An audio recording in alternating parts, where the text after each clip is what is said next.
Good morning, everyone. It is my pleasure to warmly welcome Dr. Deepesh Chandrashekhran, Professor and Principal at Kumar Guru College of Liberal Arts and Sciences, Coimbatore. Dr. Chandrashekhran is an English language educator and researcher with expertise in multilingualism, critical pedagogy, language policy, and English language teaching. He serves as as principal at Kumar Guru College, and he is a CELTA qualified academic and a US State Department IVLP fellow. He has contributed extensively to teacher education, curriculum development, and language research, and uh, and also contributed extensively to our course. On behalf of everyone, I extend a very warm welcome to Sir. We are delighted to have you with us, Sir, and look forward to an insightful and enriching session. Over to you, Sir. Sure. Thank you, Vidhi. Uh, Good morning to all of you. Is my presentation visible? Yes, sir, it is. Yeah. So I'm hoping that I'll make this somewhat interactive, but there is a risk of everyone turning on the mic. So please keep your mics on mute. Please use the chat extensively. And anytime you have questions, please post your questions on the chat. Vidhi will very kindly collate those questions and we can take up those questions as and when we can, right? So first, I would like to start with the obvious question. How many of, can you just put on the chat the location that you are currently at? Where are you on this meeting from?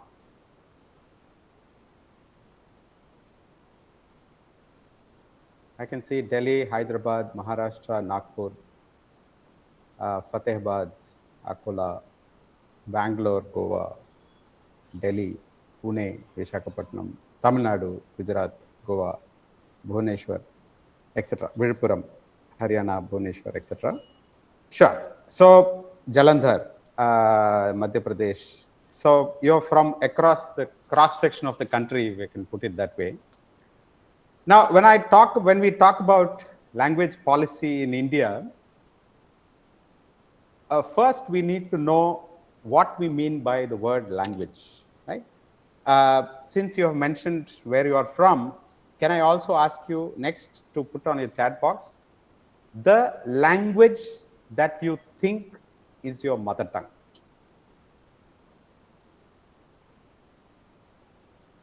I can see Hindi, Konkani, Tamil, Bengali, Malayalam, Punjabi, Bangla, Telugu, Sindhi, Odia, Nepali, Kannada, Maharashtrian. First time I'm hearing that language. Marathi I am familiar with. Bhojpuri. Sure.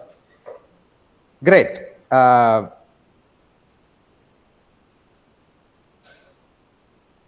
Hindi, Punjabi, Haryanvi, one person says 3 mother tongues. Interesting. Gadwali, very nice. Gadwali.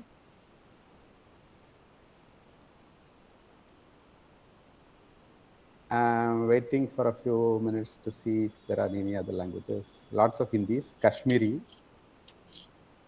Okay. So I saw Konkani, I saw Gadwali, I saw Kashmiri, and I saw English, and I saw Maharashtrian, which I am assuming it's Marathi. What's the Marwadi? Very nice. Okay. So some of you, Dogri, very nice. Right. The question I want to ask you is, now suppose there is a person whose mother tongue is Gadwali, and I thought it's a she dreams in Gadwali. Sir, can I request the Gadwali person, I think Madhu, somebody? Tulu, there's a Tulu speaker as well. So the person whose mother tongue is Tulu or Dogri or Marwadi or Gadwali, you dream in your language.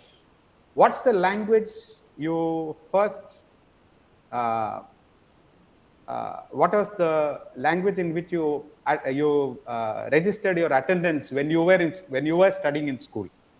Can you post that? I mean, specifically, I'm asking this to the Tulu, Garhwali, Dogri, and maybe uh, not Kashmiri, but Dogri, Tulu, and Garhwali speaker. Can you write the name of the language in which uh, your attendance was marked when you were in school, when you studied in school?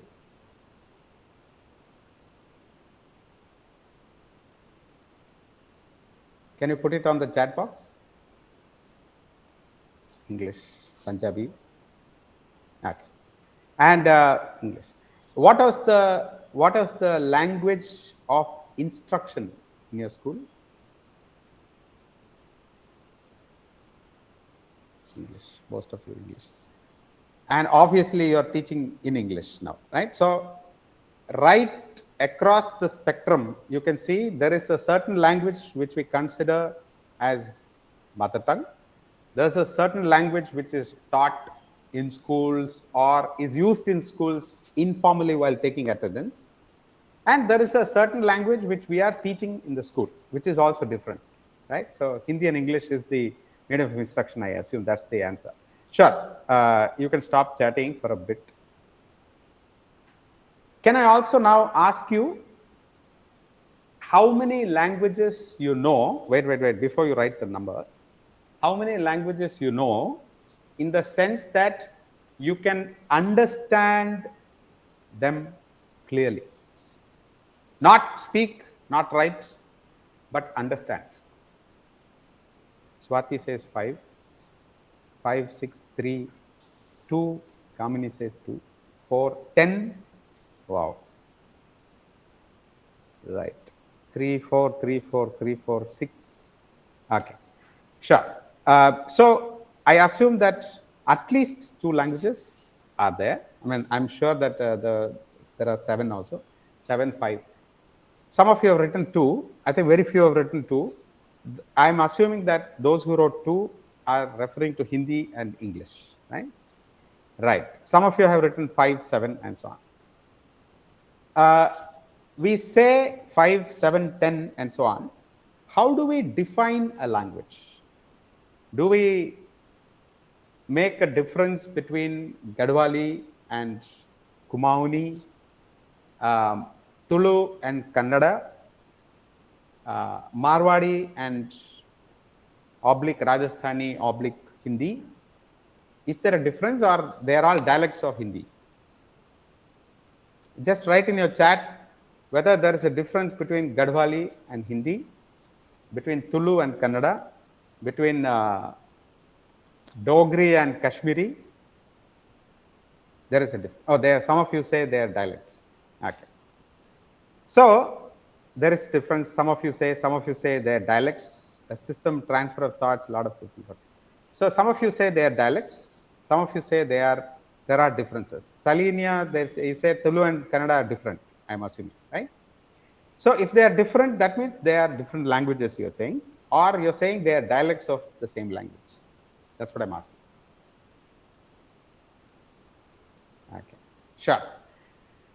So now we get a broad idea that there is a complication here, right?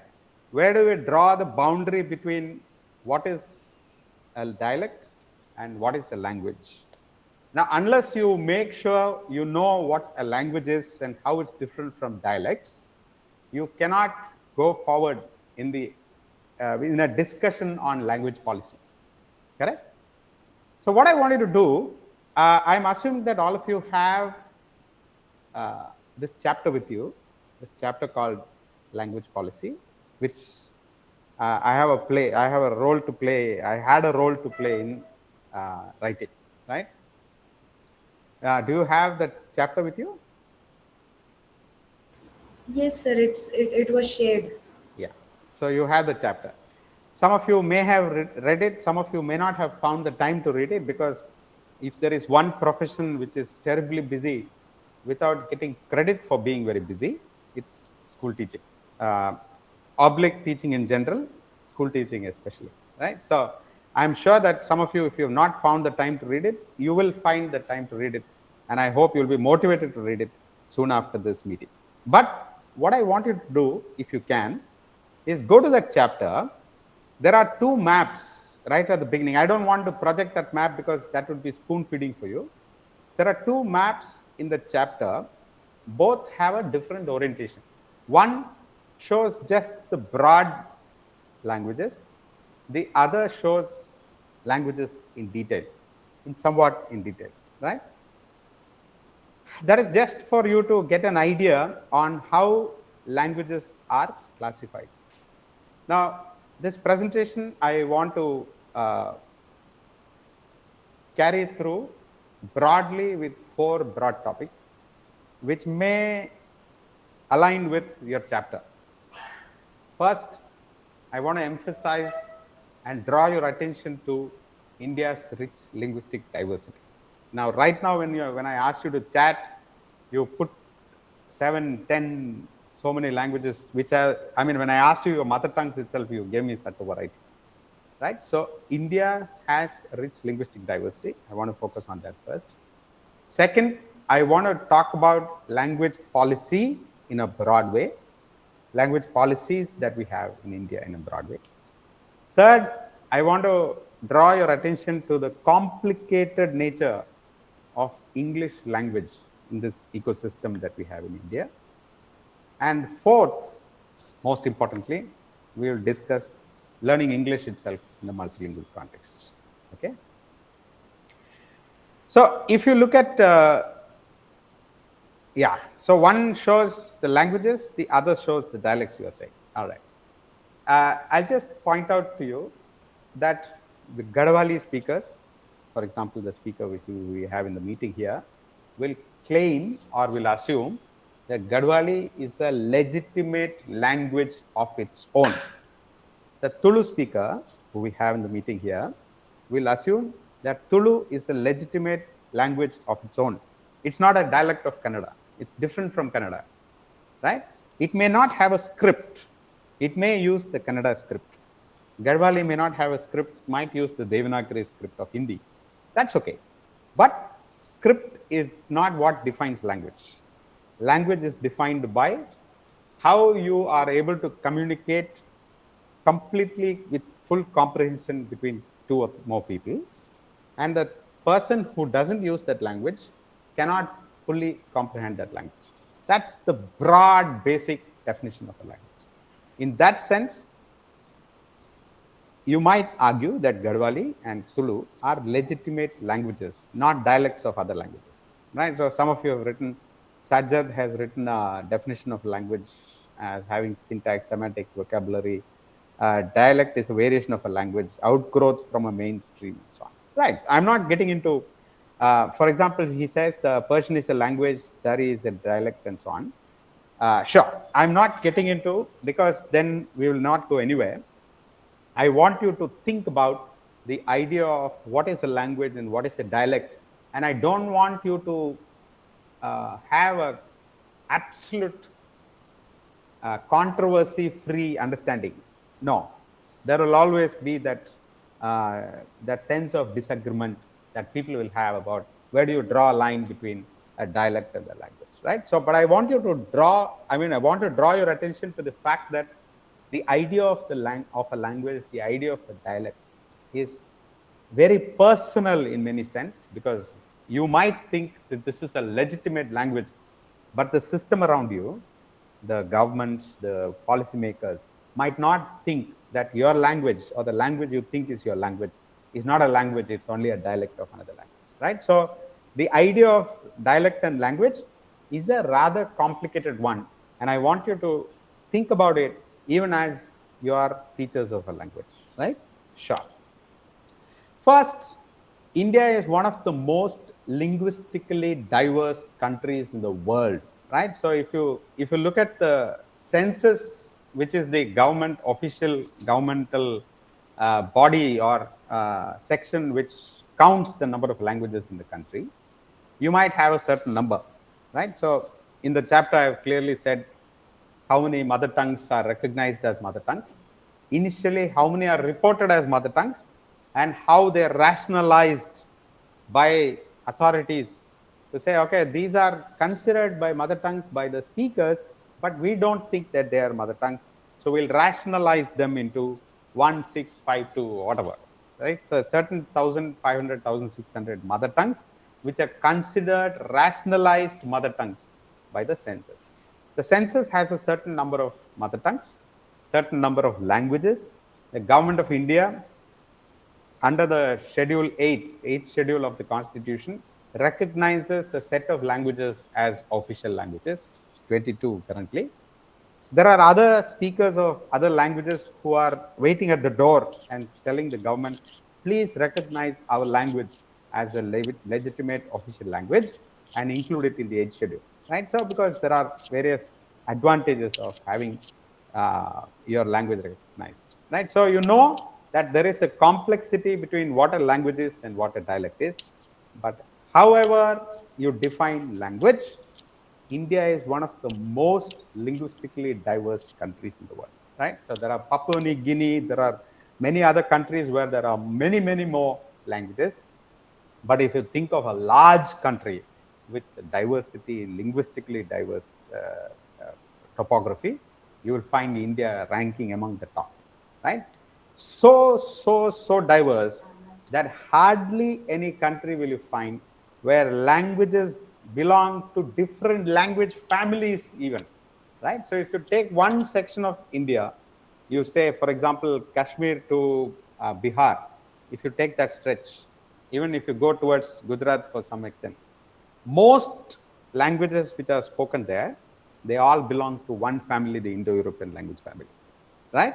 But if you go a little further south to Jharkhand, Odisha, Chhattisgarh, and so on, you will find many Austroasiatic languages. If you go towards the northeast, you will find many Tibeto-Burman languages.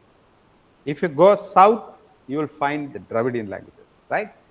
All these language families, languages which belong to different language families, they all form a common political, geographically united country called India, right? So rarely will you find a country, a political country on the map of the world, which is one country but has such a rich diversity, right?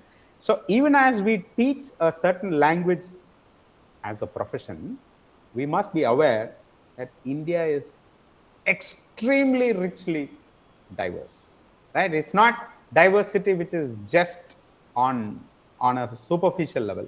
It's diversity which is very, very real, very, very, very deep. Uh, and in such a diverse country, uh, if you look at, I already referred to how languages are classified. The last census that we had was in 2011. We missed one in 2021, and it's happening now, right now, as we speak. There are people who are self-registering themselves for the census, and over the next 1 year, 1.5 years, we will have the next census data as well, right? So census collects data about language in a certain way. How does it happen? The enumerator comes to your house and asks you questions. What is your mother tongue? What languages do you speak? And so on and so forth, right? Pros and cons at stages of learning. Yeah, we'll come to that. Uh, so census enumerator comes to your house and says, what's your language? What languages can you speak? What languages can you read? What languages can you write? And so on and so forth. Now, if the Gadwali speaker or the Tulu speaker does not report to the uh, to the person who is enumerating the census, does not say these are the languages I know, or that doesn't say my mother tongue is Gadwali. If she or he says my mother tongue is Hindi, the Tulu speaker says my mother tongue is Kannada, then Tulu doesn't get reported, right? So how this works in the national context is it is based on reporting, right? So if you report your language is likely to be likely to find a space in the census data. Now, so census data is collected in that way, and I told you already there is a certain rationalization that happens, right? So once everybody collects the data, They say, okay, somebody says Gadwali with Gadwali, somebody else says Garhwali, and so on and so forth. So there are spellings which the enumerator makes uses. Then they're all they'll find out, okay, these are similar, these are the same. Linguists decide whether they're all the same spellings and so on, or different spellings for the same language and so on, or the same mother tongue and so on. And so the last census, 2011 census, came down to 1369 mother tongues. Again, linguists sat together and said, okay, 1369 is too much to deal with for a country like India. So we need to reduce that number. So how do you reduce it? Languages which are mother tongues which are similar, they club them together and say these are together one language. So all these 1369 mother tongues are actually dialects of 121 languages. So they rationalize all these mother tongues into one set, which is much more manageable set for the government. They say it's 121 languages. 121 languages are not recognized as official by the government. The 8th schedule recognizes only 22 languages. So from 1369 mother tongues to 121 languages to just 22 languages which are recognized in the constitution, right? So that is the official data that we have about languages. Now, those who study in anthropological way, those who study, okay, what are the languages that we have in the country and so on, there are other ways in which we can get that data, right? So for example, there is a thorough census kind of a bottom-up language study done by the People's Linguistic Survey of India, for example, right? There are others, but I'm just giving you, Ethnograph has done it and others have done it. But this is an example. 2012 data, the same year, almost like 2011 census, 2012 PLSI. 2011, the census data says 121 languages, but the People Linguistic Survey of India says just the next year, it says, when this data actually came out, 780 languages, right? So the linguistic diversity of India is absolutely unquestionable. We know that there is a lot of complexity, a lot of diversity that we have in this country called India. Now, when we have to create a policy on what language will be spoken, what language will be used in schools, what language will be used in the radio, in television, what language will be used in courts, what language will be spoken in the assembly, what language will be spoken in parliament, what language will be used between the state government and the central government, what language will be used in the high courts, in the district courts, in the Supreme Court, and so on and so forth. All that is part of what we call language policy. Now, how do you form language policy? You form a language policy based on various factors that decide, right? So one, there is pressure that people put. We need to have this language included in the policy and so on. And the other, the government decides that this is the language that we are going to give importance to and so on, right? So language policy is both from top down as well as from bottom up. So what are the factors that affect language policy in India? As I told you already, one, the government decides on all these matters based on what are the languages that the census enumerators have brought in and what are the languages that we see are prevalent in various parts of the country. One is based on census data. Two, the official status of languages, right? So if a language is among the 22 languages mentioned, listed in the 8th schedule of the Constitution of India, those languages get a certain privilege. For example, the parliament, if you use one of those 22 languages, people in parliament will have to give a translation of that script, that whatever is spoken, so that all the people can use their headphones and get a live translation of these languages, and so on and so forth, right? So there are textbooks which are published in those languages. There are various benefits that people of those languages have because those languages are recognized by the 8th schedule of India. What is the criteria for including the languages in the 8th schedule? There are various criteria. But some of those criteria are dubious, or some of those criteria are not very legitimate. You might argue that some of those criteria are not great criteria, not valid criteria. You might say that uh, uh, criteria should be much more democratic, much more reasonable. Just to give you a small example, Sanskrit is in the list. How many speakers of Sanskrit do we have in India? Very few. I have mentioned the number in the chapter.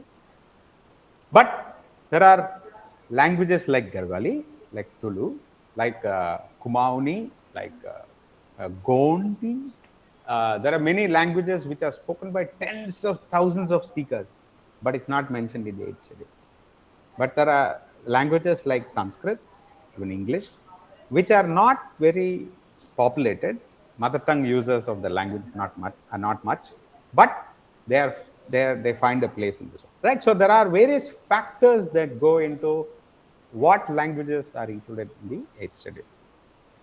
Then the question of national language. What's the national language of India? Can you put it in the chat quickly? What's the national language of India?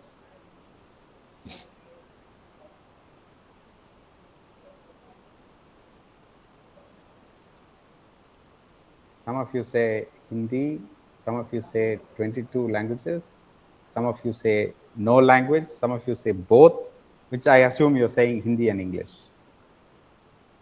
Yeah, exactly. The correct answer is there is no national language, right? Uh, India does not have a national language. Why does, I mean, can you write a reason why India does not have a national language? Why does India not have a national language? Because we have a diversity. Very good. Shubhrata has written. Because of the diversity. Exactly. Too many languages to include. So if you choose one language as the national language, we are depriving a large majority of the others from being represented in that national language. Right? So when we chose the national anthem, we chose a Bengali song as the national anthem, a Bengali poem as the national anthem. But there is the reference in that anthem to various parts of the country, Utkala, Dravida, Bangala, and all that. Right? So we have Punjab, Sindhu, Gujarat, Maratha, Dravida, Utkala, Banga. So there is a diversity mentioned geographically, broadly, obviously, it doesn't include everybody. But we have to draw a line somewhere. So there is a diversity which is represented. But if you choose one language as the national language, you are leaving out large sections of India, right? So that is why, because we are so richly multilingual, we have avoided using one language as the national language. But of course, there is the question of the official language of India. And again, that was a very touchy topic, very volatile issue. People feel very strongly about languages in India, and you have chest beating pride about your language, and you also have resentment when language is forced on you by a government, by others, by people in power, and so on. Right. So language is a very emotive issue, and so the question of national language, when it came to the people who were drawing up the constitution, they said, we are deeply multilingual. We will not refer to any language as the national language of India, because then we are boiling down the whole population to one part or one language which is representative of one section of people. It's not representative of all of us, right? So we avoided the question of the national language, but we said we will use one official language, and they chose Hindi. Hindi is a very recent language, right? So if you look at history, uh, you see throughout the ages we have had various languages as the prevalent language of this geographical area which we call India today. You see across the years, across the centuries, there have been various languages, right? So we had Prakrit for a long time, spoken across, I mean, forms of Prakrit spoken across many parts. We had many Dravidian languages spoken across many parts, some parts, and so on and so forth. But the official languages kept changing, right? So based on who's ruling, we have had Sanskrit, we have had Persian, we have had Tamil, we have had various other languages. We have had Hindi and Urdu very recently, because Hindi and Urdu are very recent when you compare to the history. But anyway, all said and done, we decided Pali. Yeah, Pali, Prakrit. Yeah, in that sense.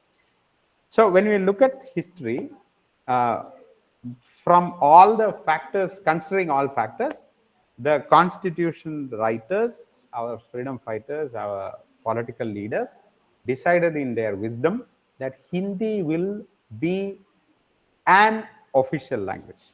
They thought the official language, but it was not possible to suddenly switch over from English because the British used English throughout as the official language when they were ruling. So 1947, you couldn't turn a switch from English to Hindi. So they said Hindi will be the official language of India, and English will be the associate official language of India, which will be used for a period. They thought 15 years, from 1950 when the constitution was adopted to 1965. We will use for 15 years. We will use Hindi, English as an associate language. Uh, can you mute yourself, Anmol? Yeah. We'll keep English as an associate official language. So that policy continued, but of course there were language movements, anti-Hindi protests in many parts of South and East India, and the government of the day, Nehruvian government, they said no, we'll continue with this till we change the policy. So forever, from 1950 up to now, we have had two official languages, Hindi and English as the associate official language, but also all the 22 languages which are included in the 8th schedule are actually official languages of India. Right? So if you see the galaxy of languages that are official in India, you will actually find English, Hindi, as well as the languages in the 8th schedule. Right. So there is a complexity in that sense about what is the official language, what is the associate official language, and what are the scheduled languages in India. Right. So that we need to know when we go before we go forward. Now, there is a policy in India, in various parts of India, depending on which state you are in, what is the language which would be used in education. So, in a chapter, as well as in the slide, you can see, I have called it language in education policy. So, what is the policy decision that is made on what is the language which would be used in education? So, what's the medium of instruction? What are the languages which will be taught, and so on and so forth, right? So, if I ask you, correct, some of you say Bundelkhandi is spoken by lakhs, but it's not considered. Absolutely, absolutely. I am not saying it is right or wrong. Obviously, there is a problem there. Why is it that a large group of, a language which is spoken by a large group of people is ignored, but a language which is spoken by a very small majority, small number of people is included in the HO, right? So yes, exactly. Three language formula, very good. Why do we need the three language formula? Can you just put it down on the on a chat? Why do we need a three language formula? What is the need for a three language formula?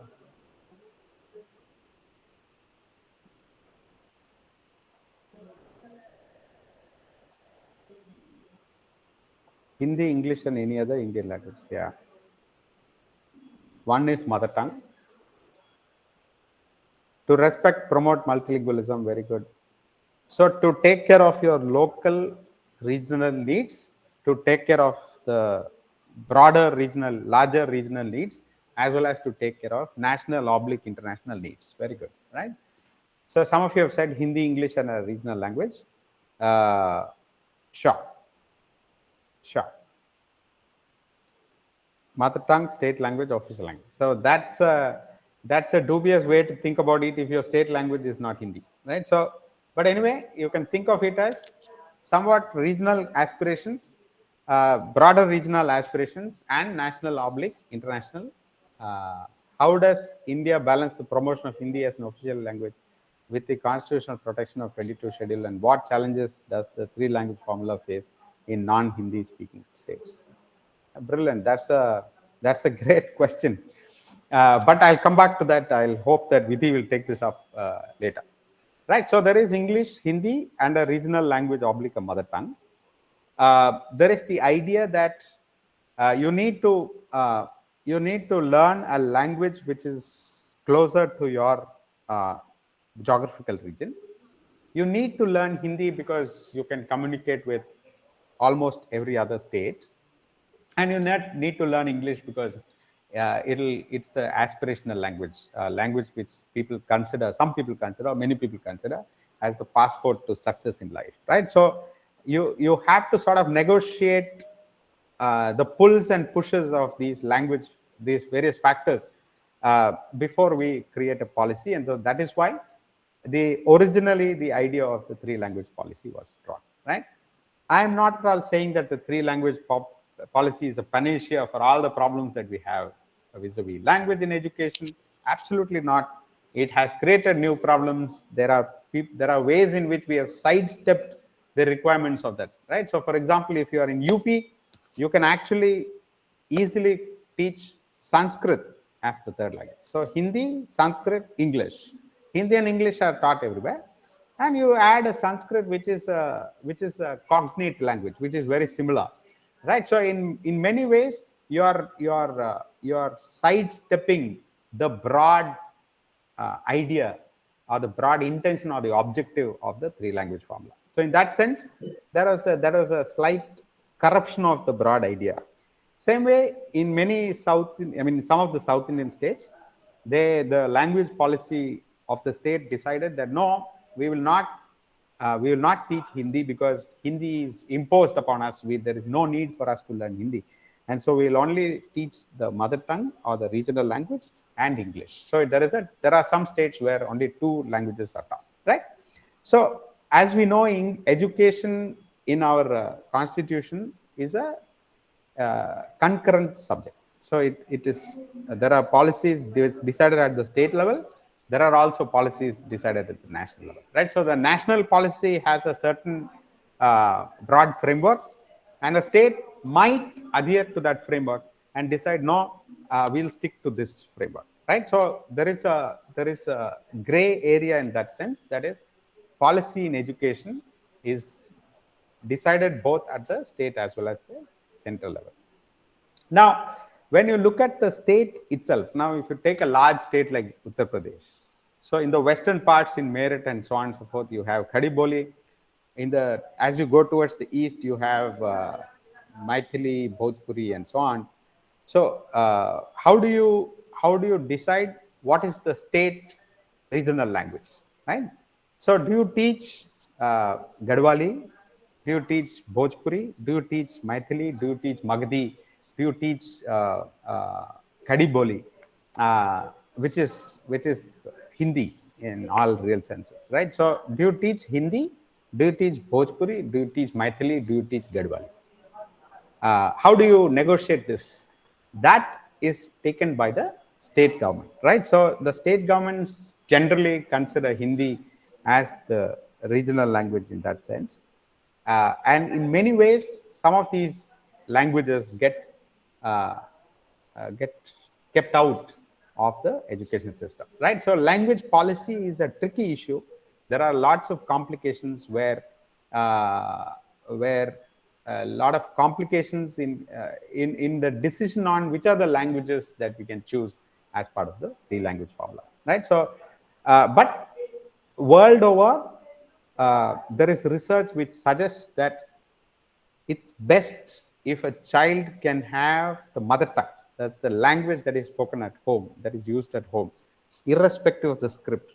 I'm not referring to the script at all. Language spoken at the home, right? So if the language which is spoken at the home is also used in the school, which is the mother tongue, it is an ideal situation, right? So language researchers across the world, they say that right from the beginning of school education up to the end of primary education, so grade 5, grade 6, at least up to grade 5, if the child is taught in the mother tongue, it is an ideal situation. Doesn't mean you should not teach any other language. You can teach additional languages, second language, third language, and so on, but the first language should be the mother tongue of that child. right? So language researchers across the world have come to that conclusion. It's included in the United Nations documents, policies, etc. We also have that as a constitutional right in the Constitution, right? So if you look at the Indian Constitution, you have a right to go to a school where your mother tongue is taught, right? But we know, because we have such a diversity, we have other complications, it is not practically possible to have your mother tongue taught in school across the world, right? So, for example, the Tulu speaker might find Tulu speakers in and around Mangalore region in Karnataka. But if a Tulu speaker goes to Kasargod or goes to Calicut or goes to Bangalore and says, no, I should be taught in my mother tongue, it becomes difficult for the school to handle it, right? So it's difficult to, in practice, it is difficult to implement mother tongue instruction or mother tongue medium instruction in at the school level, right? So in the language context, though we have a constitutional right, and even the United Nations proclaims that every child must be educated in their mother tongue, it's difficult for us to implement this because of various factors. Adding to this complication is the fact that irrespective of where you are in India, there is a growing demand, a huge demand for English medium education in India, right? People naturally think, if my child studies in an English medium school, however bad that school is, if my child studies in English medium school, my child will meet success. There will be a lot of success for the child if the child studies in an English medium school. So that's a prevalent idea across India, right? I'm not saying it's the right thing. Uh, and all of us, we know our bread and butter comes from English, but we must know that there is this complication also, that bottom up, there is a groundswell, there is a lot of demand that people put on policymakers and say, we need more English medium schools in India, right? So, some of you, mother tongue is considered important for the child. How should the education system handle children whose mother tongue? Exactly. That's exactly what I'm problematizing, right? Language is not a tool, it's something that has innate multi-layered connections, psychosocial. Absolutely correct. I agree. Right. So there is a, so I'm just holding a mirror to the context. I'm not recommending anything. I am not a policymaker. I am not, I am an ordinary language researcher like most of you. And I'm also an English teacher. So I'm just holding a mirror to society and saying, this is the situation in India, right? So there's a growing demand. There's a governmental support as well for English medium education in India. That's the landscape that we have in India. Now, what is the role of English in this landscape? That is the complication that we have to think about, right? So, when did English suddenly become so important in India? All right. So, if you look at the thousands and thousands of years of history that we have in India, in various parts of India, there have been various languages which have been the mediums of instruction, various languages which have been the official language, and so on and so forth. So I listed a few of them for you. But if you look at Indian history, British colonial history, it is 1835, which is a turning point, right? So if you look at the history of English in India, 1835 stands out, because that's the time when Macaulay's, Lord Babington, Thomas Babington Macaulay, his minutes were approved by the East India Company, of course, later by the British government, which took over. So 1835, in many ways, you will see, when you read the chapter, you will get to know. I don't want to summarize the chapter for you, because I think you should read the chapter, because I've given all aspects of what I'm talking about in the chapter. And I think it will give you a much more comprehensive, much more detailed view of this thing. I just want to touch upon some things when I'm in this presentation, right? So there is a historical context to English medium education in India. Macaulay, among many things, there are some things which he said very, very interestingly, very correctly, but there are some things which are dubious in what he said, right? So, for example, Macaulay is said to have said in the 1835 minutes, he has said, we need a class of people who are Indian in blood and color, but English in taste, English in morals, English in intellect, right? So he says, even though we might have other languages and so on and so forth, we need Indians to think like the British. English in intellect, English in morality, English in ideas, right? So, in tastes also. So he says Indians needed to be like the English. So that is so there. The objective that he uses for the minutes for introducing English medium education in India is itself dubious in some sense. So even though we are teaching English and it's important, we must know that the origins have some complication in it, right? In terms of the objective.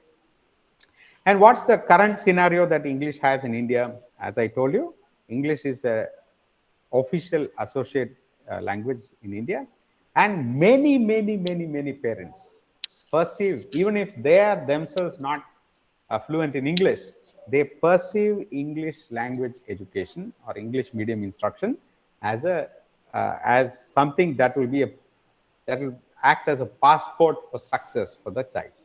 So they think their child should go to an English medium school, even if that English medium school has very little resources for English.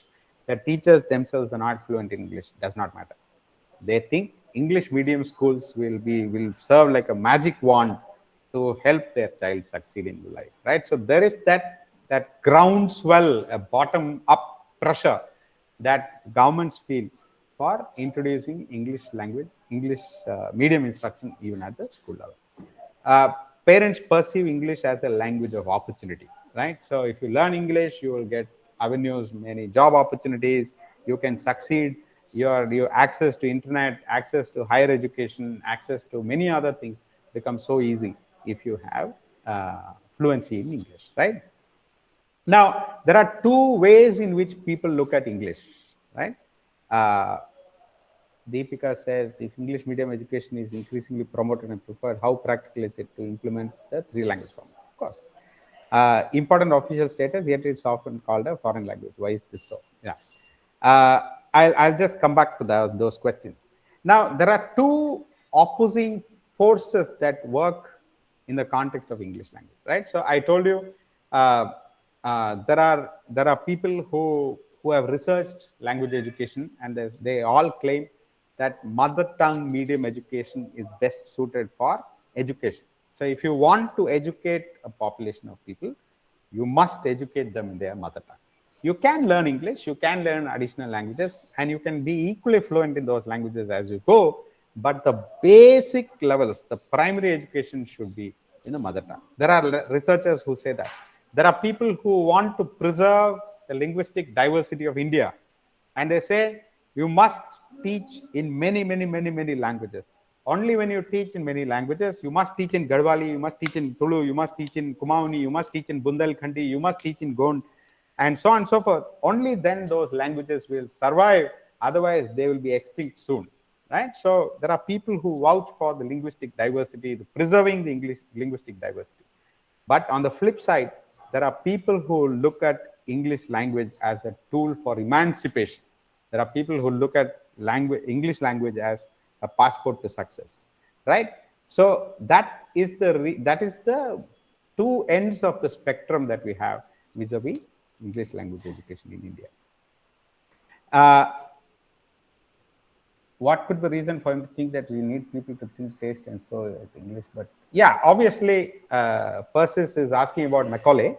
Obviously, Macaulay is a very loyal British official, right? So he's thinking of having a very loyal English-speaking, English-thinking bureaucracy in India. So all your civil services and so on were created so that the English rulers, the British rulers, can ensure that Indian officers will put into action everything that the British leaders want, right? So that's why his mindset was like that. English has new potential. Phenomenon still continues. Yes, very much possible to make three languages coexist. We are implementing this in our school successfully. I am happy to know that. 8 years, we are still adopting Macaulay style. Absolutely. We are teachers of English. I mean, we must think of this in a certain way, certain informed way. We'll have a quick discussion at the end. Let me complete this first. So mother tongue based education, I told you that UNESCO supports it, research supports it. But what is the problem? One, that most people think English medium education is important. There is a groundswell, there is a demand, there is a lot of pressure from bottom up. There are large groups of people who think that, especially from the disadvantaged groups, right? For example, Dalit groups, people like Kancha Illaya, people like Chandraban Prasad, a lot of people who see English as the single most easiest tool to become successful as a group, right? So in many ways, there is a complication which you cannot avoid. But also there is the practical aspect of it. How can you implement mother tongue medium education in India? Because there's so much migration happening, there's so much movement of people, and so on and so forth, right? So what can we do as teachers of English in the English language classroom? How do we view multilingualism? Can you put in your comments quickly? How do you see the mother tongues that people bring, your children bring to the class? How do you see those languages? Do you see those languages as impediments to learning English? Something that comes in the way of the pronunciation of English, the use of English, the vocabulary, the syntax, the grammar, all that is interfered with when you use many mother tongues, or you think these mother tongues can help them learn English better? How do you view, as an English teacher, how do you view them in your class? Opportunities to expand interdependence of languages. Okay. Mother tongue as a bridge to learning English language. Very tough, but yes, very good. Asset as grammar rules are often overlapping. Very nice. Mother tongue can help learn other languages. Trying to translate the format becomes an obstacle. Yeah. Mother tongue can help, but teacher must know that mother tongue. Very good point. Makes things difficult for the English teachers. Yeah, often English teachers see mother tongue as the impediment, as a problem. Mother tongue is helpful, go hand in hand while learning English, act as a foundation. Very nice. Understand English in their own language in a better way. Very interesting. Broaden and enhance their learning. Fine. Mother tongue is itself a school. Understanding is good, help of it, but mustn't be an obstruction. We are compromising the purity of the language if we allow multilingual approach. We don't know how to make students familiar with the world language at senior levels. Yeah. See, I know it's a very difficult thing for us as teachers of English to think of other languages. We always think the mother tongue interferes with the language, with the learning of English. We always think that mother tongue is an obstruction, it's an impediment, it's a disadvantage, and so on. But research shows that even though the English teacher might find some difficulty, and one of you very beautifully presented saying that teacher must know the mother tongue, that's the ideal situation, of course. But there is a lot of ways in which the English teacher, the teacher of English, can use people's knowledge of mother tongue to learn their language, right? So how do I use my language in this context? How do we use English differently? That comparison and contrast is also important, and it helps learning in the opinion of many language researchers, right? So we just need to keep that in mind. Quickly, let's recap this, and then I'll take many questions that I think that would be the ideal way to go forward. So one, I beseech you, I request you, I beg you, I plead with you. Please make sure that you don't make your students feel ashamed about their mother tongues, whatever their mother tongue is. Please make sure that your students feel proud that they are multilingual in it. They should feel that, yes, I am unlike a British or an American or a New Zealander or an Australian. I am a multilingual person. I know at least 2 languages. Most of us know 3, 4, 5, 6, 7. Some of you wrote 10. We know many languages. It's very important for us to know languages, because the linguistic diversity, just like the ecology, right? So do you need only one kind of tree, one kind of plant in the world? No. The neem tree has a certain purpose. The cactus has a certain purpose. The banyan tree has a certain purpose. The palm tree has a certain purpose. The peepal tree has a certain purpose. Mango tree has a purpose. Jackfruit tree has a purpose. All plants, trees have a different purpose to serve in society. In the same way, just like you have biological ecology, I have used the term linguistic ecology. It's very, very important for us to remember every language serves a certain purpose. I saw some of you write in the comment that mother tongue is itself a school. What you mean is it's a knowledge repertoire, it's a bank of knowledge, right? Every language, every I'm calling language in a broad, loose way. You can even think of it as dialects. I'm not getting into the question of dialect and language. Every linguistic bank is a bank of knowledge. Every language brings a lot of resources, knowledge resources. We must not miss those resources, right? So those, they might create some troubles for us, some problems for us, but we must ensure that we remain richly multilingual.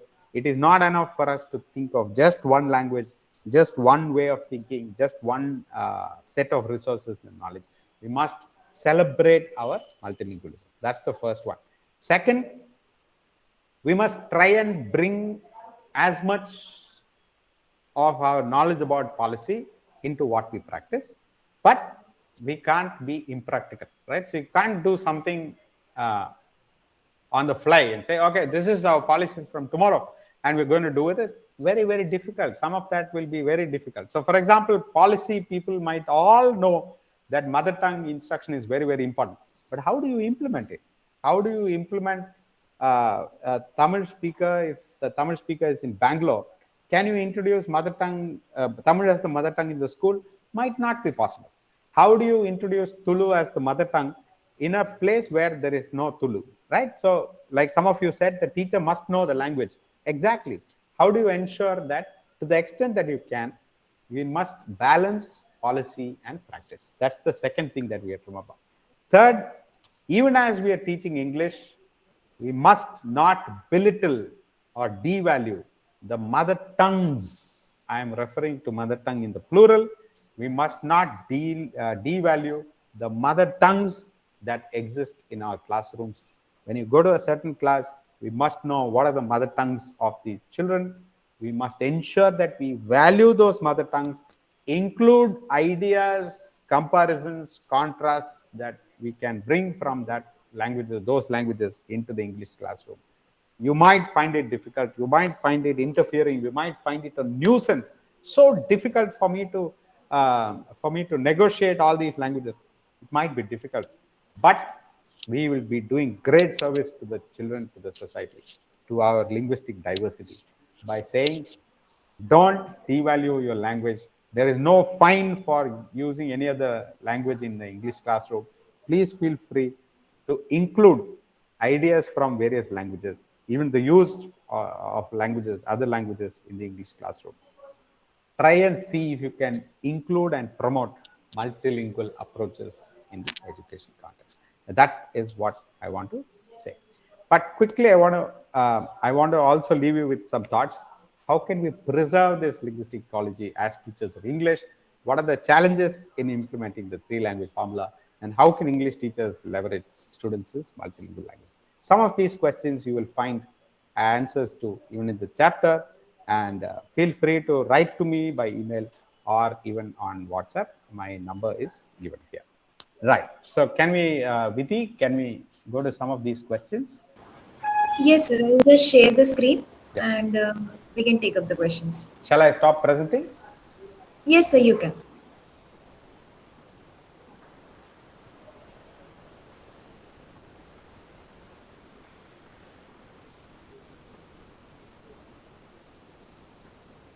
Should I look at the chat box or No, sir, I'll be sharing the you'll? screen. I have copied down Okay. the questions in the Word Very, file, so very that nice. would be easy. Very nice. Thank you. Just give me a moment, I'll share Yeah, it. yeah, sure, sure, sure.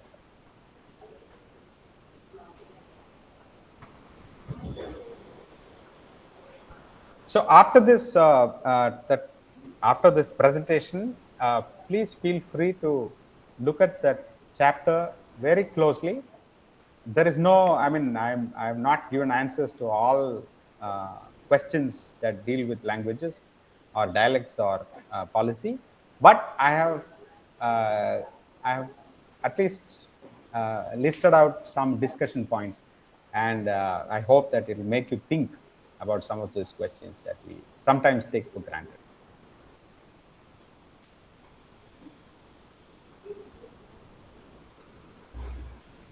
Uh, Sir, I believe I'm not able to share. I'll just post the questions once Yeah, again in yeah, the yeah, chat box yeah, yeah, itself. yeah.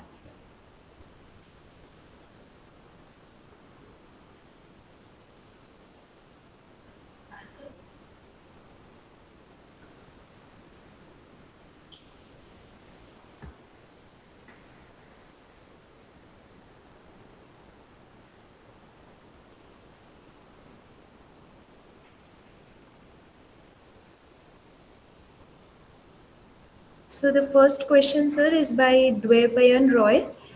He says that how does India balance the promotion of Hindi as an official union language with the constitutional protection of 22 scheduled languages?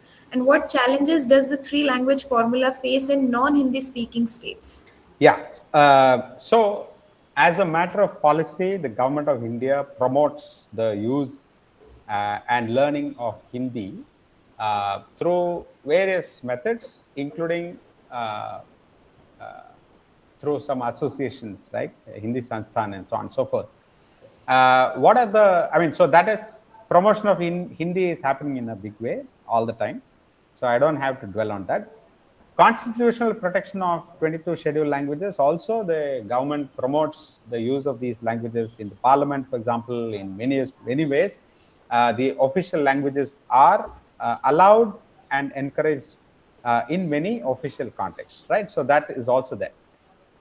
What challenges does the three language formula face in non-Hindi speaking states? I told you about the challenges that it faces in Hindi speaking states because you circumvent the issue by teaching Sanskrit or some cognate language like somebody wrote in the chat during when I was speaking that about Marathi being the third language in Maharashtra, right? So that's again circumventing the actual context of the language policy. But if you think about the non-Hindi speaking states, Maharashtra is one example, of course.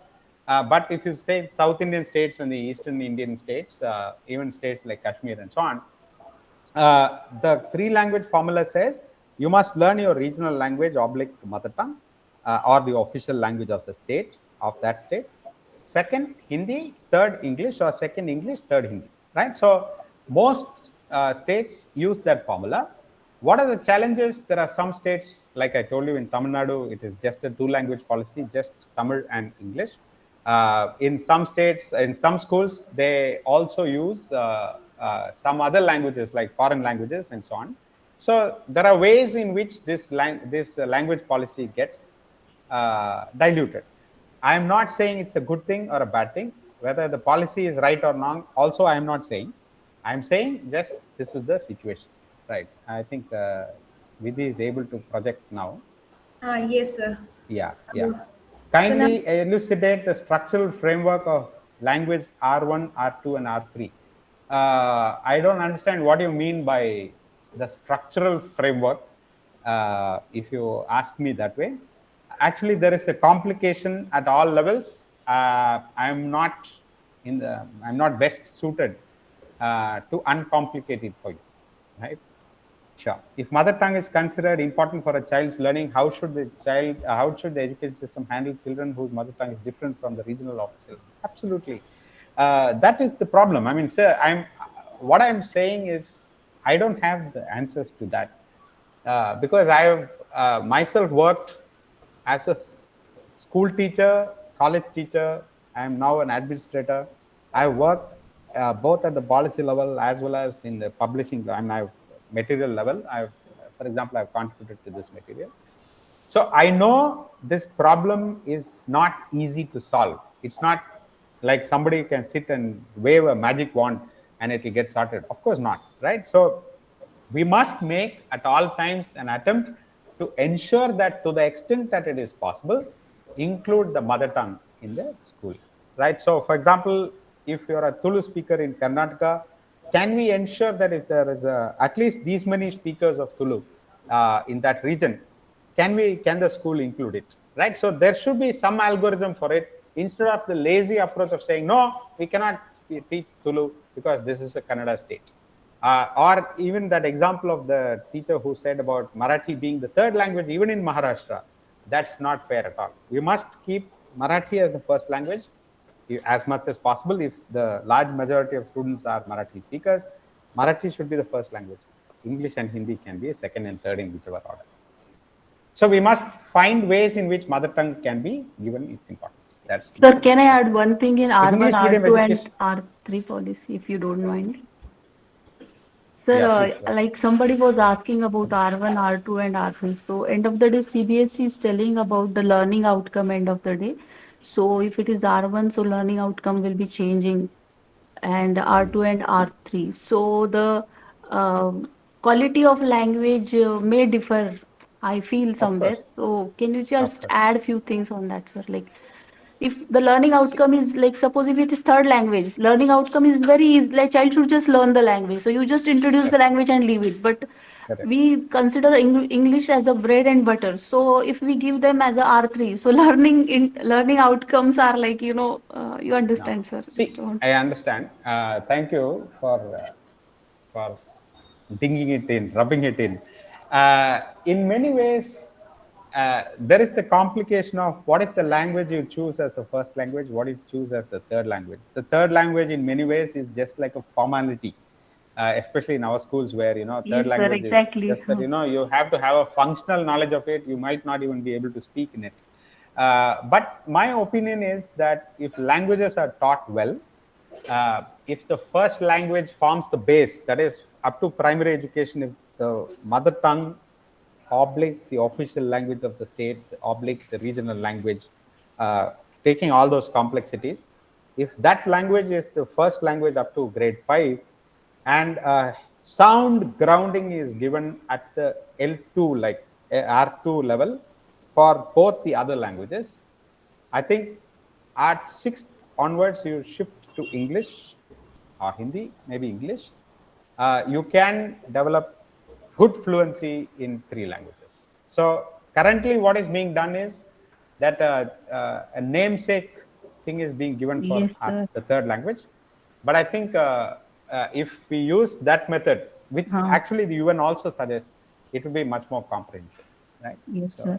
Because actually, sir, our traditional there were some school available already. They are using the semi English pattern. Like they till the fourth standard they teach yeah, some subjects in English and others are all in mother tongue. So yeah, that pattern, I guess, sure. we are have to Yeah, follow.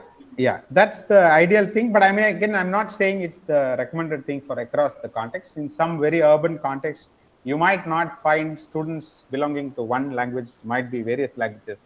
So in those contexts, you might have to find common ground. So I will go to the next question quickly, Thank you, sir. uh, which is the one, English medium education is increasingly promoted. How practical is it to implement the three language formula effectively? See, there is no ideal world. It's not an ideal world. We must always negotiate between what is possible and what is best. That's why I told you balance between policy and practice. There is no other way. How can we do it? We must make sure that the English teacher in the English medium school also is more accommodating of everything that is being taught in other languages. We must be more accommodative of other languages as well. How can the three language formula be implemented? I don't know. We must try our best. That's what I'm saying. Pyle says English has an important official status. It's often called a foreign language. Now, see, if you look at its origin, if you look at its structure, if you look at everything in English, it is a foreign language, right? But because it is so prevalent in India, it is included in the constitution as an associate official language. And you see, the Constitution of India was first written in English. It was translated into Hindi and other languages, right? So it was written in English first. English was the language spoken in the Supreme Court even before independence and so on, right? So English is very prevalent. Now, even if you go to any part of India, you will find shop establishment putting their hoardings in English. Advertisements are English. The usual cricket commentary, the default language is English, right? So English is very prevalent. So in that sense, it's not a foreign language. It's not like French or German. It's not like Spanish, right? So English is not a typical foreign language. It is very much our language. Why I'm saying this is because it is our language, we can take liberties with it. Please don't think like just the British think. We must not say what's your good name, or we must not use the word prepon. No, I would say highly recommend that we must Indianize English and use prepon so much that the Oxford British English Oxford Advanced Learners Dictionary currently has the word prepon in it, and in bracket it says Indian English. Right? So please go ahead and use English as our language. It's not a foreign language like French or German. After attaining 8 years of independence, why are we still Uh, adopting Macaulay's thought? Yeah, that's the Yogesh, sir, problem. I'd just like to add one thing. Yeah. Recently, there was a long debate in the parliament, and not parliament, in the Supreme Court asked the government of India why English should not be considered as the indigenous language of the country. Correct. And the government is yet to respond. However, the question itself is very prominent, adding as Yeah. to English is very Government much Indian now. government will not be able to respond because there's a lot of politics involved. If government says English is an Indian language, then there will be a lot of people creating trouble. But I'm saying more Indian English is an Indian language more because we can take liberties with our languages. If we think of English is somebody else's forte, it is their ownership, then we have to follow their rules, their conventions, and so on. If we say it is ours, we will use it the way. I mean, David Gradall in English Next in the late 90s, he published it in the late 90s. He actually says increasingly the number of users of second language will soon be higher than the users of first language, native speakers of English, right? And he says increasingly the global future of the English language will be determined by the second language users of English. That's what he means. So ownership is with us, with the second language users of English. It's not with the first language users. So if the British speaker says you should not use prepon, we should use the word advanced, we'll use prepon all the time. When you go to any part of South Asia and say prepon, nobody has a confusion, right? So they have included the word prepon now in their advanced learners dictionary and said Indian English. That's what I mean. So increasingly we need to take ownership of that language and say it is our language, we'll use it the way we want. You can change your grammar books, you can include it in your dictionary. That's what I'm saying. Yeah. How should we encourage children to learn and respect regional languages like we must do it first as teachers of a language. We must do it first, that we give importance to the languages that our children bring to our class. We must give importance to the languages that we ourselves know. We must not see, I mean, when I asked you to write about it, many of you in the chat box said it's a problem, it interferes with language learning, and so on and so forth. You yourself perceive other languages as impediments, as obstacles, as problems that we need to sort out or solve in the English classroom. We must, I mean, we have come from a tradition of British Council or missionary schools which impose fines on students for using other languages in the school. So we must ourselves respect our languages, the diversity of our languages, and ensure that we respect the diversity that the students bring to our classroom. That's the only way forward. Should the students think in mother tongue and then translate in English? See, it doesn't happen like that. I mean, I've heard this debate very often. I am myself a very, very multilingual person. I cannot claim that I think only in one language. No, I don't. I use a multiplicity of languages. So when I'm using some idioms, I might use one language, I might think in some other language, and so on. I have a linguistic repertoire of my own. Like that, everybody has a linguistic repertoire. I don't think we think in unitary languages. We think in English, then I switch off. I think in Hindi, switch off, think in. No, it doesn't work like that. It's very organic.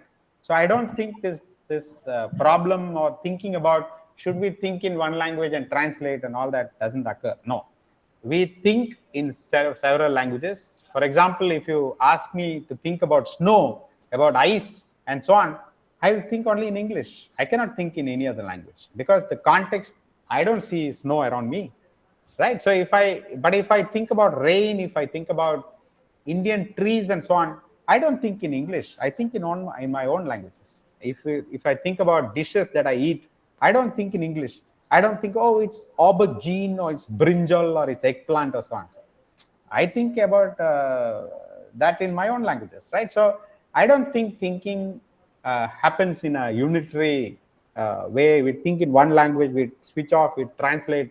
No, we think in many languages and we translate based on what we think. And I think translation is not a wrong thing. Why should we demean translation and think, oh, when you translate, your meaning changes, your context changes?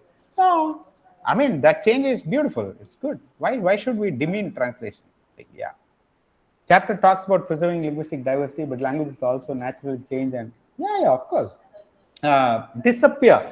My question, my only, my my my request for all of you is, please try and ensure to the extent that we can that languages don't disappear. That's it. Of course, languages change. I mean, today, if you use Shakespeare in English, people will look at you and say, are you nutcase? Are you mad? Nobody says thou and thy and thine and so on and so forth today. Languages do change. Of course, why should it not change? Let languages change. Why should we stick? Why should we think of ourselves as gatekeepers of the language and say no, no, no, no, no, language should not change? I am myself recommending we should use prepon.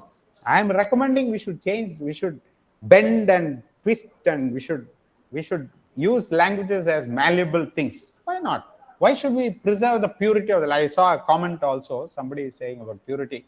Purity is not our business. Please don't think of any language as pure. All languages are changing all the time. They are evolving all the time. We must go with the change. Just like the language of social media is changing. I mean, people are using a language which we will not relate to. Doesn't matter. We must allow for change all the time. Change is permanent. You cannot fight it. You cannot do anything about it. It's fine. Draw the line between language preservation and allowing the languages to evolve naturally. Language preservation, I did not talk about language preservation. I am talking about preserving a language in the sense, don't allow languages to die. That's it. Languages will change. They should change. Why should they not change? And I am all for descriptive grammar, not prescriptive grammar. So in that sense, I say, if tomorrow, if everyone says, what's your good name? Why not? Sure. Go ahead and say, what's your good name? Why should you not say, why should you not translate from Bangla, Daknam, Shubnam, and so on, right? So why not? Yeah. Rahul, our dialect is different from, please don't. I'm not going to get into that because it's a very, very complicated thing. In Rajasthan, Marwadi is a prominent mother tongue. Sahitya Kala Parishad confers an award on Marwadi. How is that possible? Absolutely. Is Rajasthani the language? Is it Marwadi? Is it which is the I mean, the census might even call Marwadi or Rajasthani as a dialect of Hindi. So I am surely not getting into this because it's a very, very complicated problem. I think that Hindi should not be considered as one language with many dialects. Hindi is one language. Gadwali is a language. Kumaoni is a language. Marwadi is a language. Bhojpuri is a language. Maithili is a language. Magadhi is a language. All of these are languages. So if a speaker of Magadhi and the speaker of Gadwali cannot understand each other, they are two different languages. As simple as that. Mutual intelligibility is the usual term that linguists use, right? So if I'm using a certain dialect, and if you can't follow that because you are a user of another dialect, then we are speaking different languages. As simple as that. But I'm not getting into that because it's a very, very complex thing. Very difficult to negotiate that. All right. Thank you so much, sir, for all your answers. That is all with the, that were the all questions we had. So on the basis of active participation of the participants and Preeti Sharma wants to ask something. Or? yes, Preeti ma'am, your hand is raised. Do you have a question? Yes, good morning all. Actually, I raised my hand when I wanted to comment upon the language profession R1, R2, and R3 formula, which one of the participants were talking about. So now it has Sure. been It's answered. sorted out. Thank you. Okay. Uh, Three hands are raised. Yeah. yeah. Alfia Alamdar, do you have any question? Yes, yes, Vidhi ma'am. As the chat was off, I have a question to sir. So, as private teachers, we are bound to use English, and many times the students are also forced. But what is your opinion? Does this affect their learning of other languages at school? Of course it does. That's why I'm I saying it's a. agree with her, sir, because Yeah, I yeah. have That's seen what. some schools which don't allow Yeah. the teachers, even the Correct. students So, are. It's see, taken as an offense, right? yeah, I have Which I feel bad for things I because have it is taught mother tongue, right? I have myself taught in schools for 12 years before I did my PhD. And I'm telling you with uh, from experience, I'm saying with reasonable anguish and reasonable practical aspect as well, that we must always try our best to change the scenario to the extent that we can. Doesn't mean I'm saying, oh, I'm this school where they're not allowing, I'm just going to resign and go to another school. No, that's not practical. We must always try to negotiate with the principal and say, ma'am, sir, please, let's do this. This is what research says. There is ample research to say that this is very, very important. We must not make our children feel ashamed about their languages. There is no benefit for anybody in this world by making people ashamed about their languages. There is no benefit for the English teacher, for any other teacher, for the school, for the education system. So I think the only way for us, Alifia and Persis, the only way for us is to negotiate all the time. I mean, you're negotiating all the time with your spouse at home. You're negotiating all the time with your bosses. Do that even with your principal. I think you should negotiate all the time. Try and change that situation to the extent that you can. And we don't live in an ideal world. You cannot say, oh, I tried my best, it didn't change, so I'm going to leave. No, of course. You still continue with that marriage. You say, okay, I'm going to negotiate. So my That's principal herself is an English teacher. How to yeah. negotiate there? And You now we tell can that appreciate, there are, I mean, uh, I know it's very difficult to convince English teachers, but you should try your best. we can negotiate on the basis of NEP recommendations nowadays. You should negotiate on the basis of the research that is available. Show them my chapter, show them this chapter, and say, this is what NCRT says. Yeah, Uh, sure. So, Yes, Archana. sir, I am also facing the same problem in my school. I am teaching since last 22 years in a Hindi medium school, a government school. But nowadays, it is very difficult for me to teach in a bilingual to Hindi medium students. Why? Because the newcomers also teach in it fully in a English See, language, I, and I I have written elsewhere about it. You can also read up Robert Phillipson. There are others who have written about it. Why this idea of the direct method, right? So this idea in India, which is prevalent, that the English teacher must only use English in the classroom. The English teacher must only allow English in the classroom, and direct method and so on. This is prevalent because of the British Council. It is because of the people who are not in touch with the real Indian situation. It's people who come from outside and who said, "No, this is how it is to be done," because they don't know any other way, right? So the only way you can teach a British person English is by teaching them only in English, right? So they see anybody who's not a mother tongue speaker of English as a migrant. So if you're in Britain, anybody who's being taught English and doesn't know English is because that person is migrant. They are seen from a different lens. When you see outsiders, when you see a migrant as an outsider, when you see a migrant as a problem, as an issue, then the way you teach language is different. For us, it's not a migrant issue, right? It is our language. Come on, it is our languages. So English teaching should not be seen from the lens of the British Council or from the Queen's perspective, the King's perspective. Last attendance maintain. Pravisha is Any worried about attendance. Please, Yeah, please keep your mics mute. yeah. Any other question? I just want to add one point here that grammar translation method has always been looked down upon. I don't know why there is a constant criticism of Again, using grammar translation again, method, but I'm really again. happy In NAP, multilingualism has been promoted, and children feel a little Correct. free to express themselves in their Correct. own language while Correct. Correct. learning the while Correct. learning Correct. English Correct. language. Not only NEP, if you look at all modern research, valid research, good research, they all say that the best way to teach English has to change according to the context. So you cannot sit in London and say communicative language teaching or task-based language teaching is best. You cannot say that. Hmm. You have to cater to the context. So if grammar translation works in your context, use it. Right, If right. communicative language teaching works in your class, do it. If if some other physical response works, use it. So you have to use an eclectic method. You cannot sit on a pedestal and say, That's especially if fair, you sir. prescribe the method sitting in Honolulu, it won't work in Haryana. No, sorry. We are English teachers. We are teachers who are in touch with the ground. We will use methods which We will have to work in our cater to the classroom. needs of the We students. cannot go by your prescription. Yeah. Yes, Yeah. I have actually experimented this method. I allowed my students to express themselves in Hindi.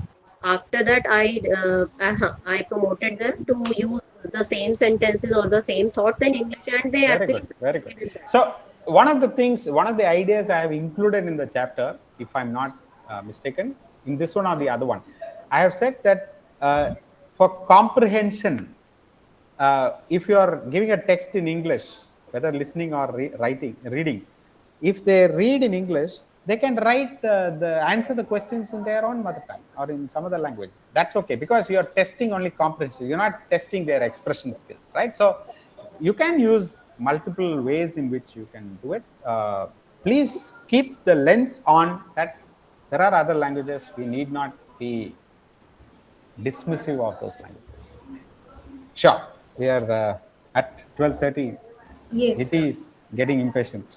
and no, Just no, sir. Nidhi, just I would like to, Nidhi, I just would like to Niti. add, sir, I really learned many things from your discussions, and the thing which I learned new thing from you, I think every one of us, like the translation. So many years I was been carrying that thought ki, that we have to think in our mother tongue and we have to translate in English. So this you have really, like, my opened my eyes. It was eye opener for, I think, all of us. You should you should all Google Jim Cummins. I'll just write on chat. Okay, sir. Please send it in the Yes, group so we can go through there's a this. person called Jim Cummins. Hmm. Yeah.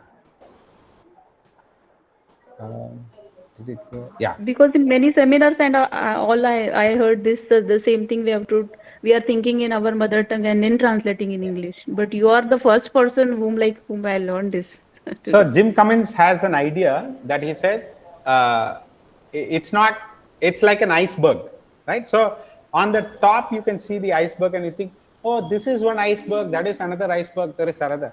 So when you Hmm. go down under the sea, you see it's all the same. So Hmm. language, the way in which you learn English, Hindi, Telugu, uh, Tulu, Marwadi, Gadwali, it's all the same. The Hmm. way in which you learn the languages and broadly what is in each language is the same. It's only the superficial aspects which you see on the top which are Hmm. different.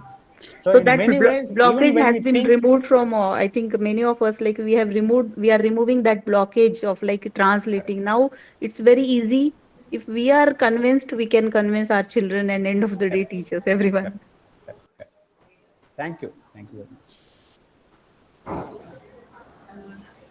Shall we move ahead? Does anybody has any more questions?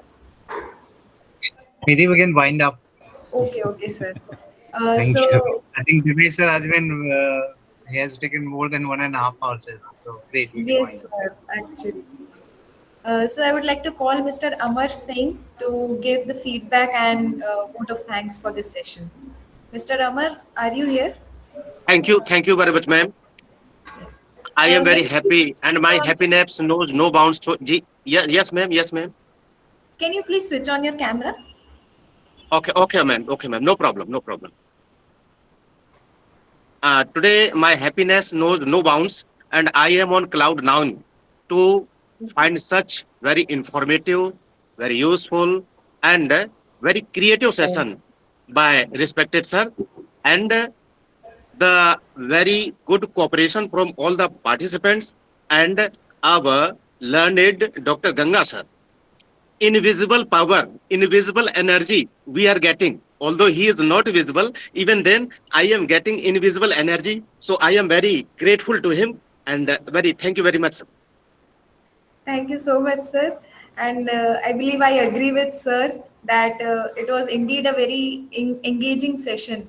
So, on behalf of everyone, on behalf of Dr. Ganga Mehato, the entire CELE team, and all the participants who have joined us today, I would like to thank you so much, sir, for sharing your valuable insights with us. And all the participants, I believe everyone was active throughout the session. They were texting in the chat box, and you made it extremely engaging. So once again, thank you so much, sir, for your session, and we look forward to having more such sessions with you, sir. Thank Sure. you. Thank you very much. Thank you. Uh, yeah, if anyone has any doubts, they can stay. Otherwise, we can end the meet over here. Thank you Please very much. stop the recording, No, Vidhi. I don't have any doubt. I just want to add few things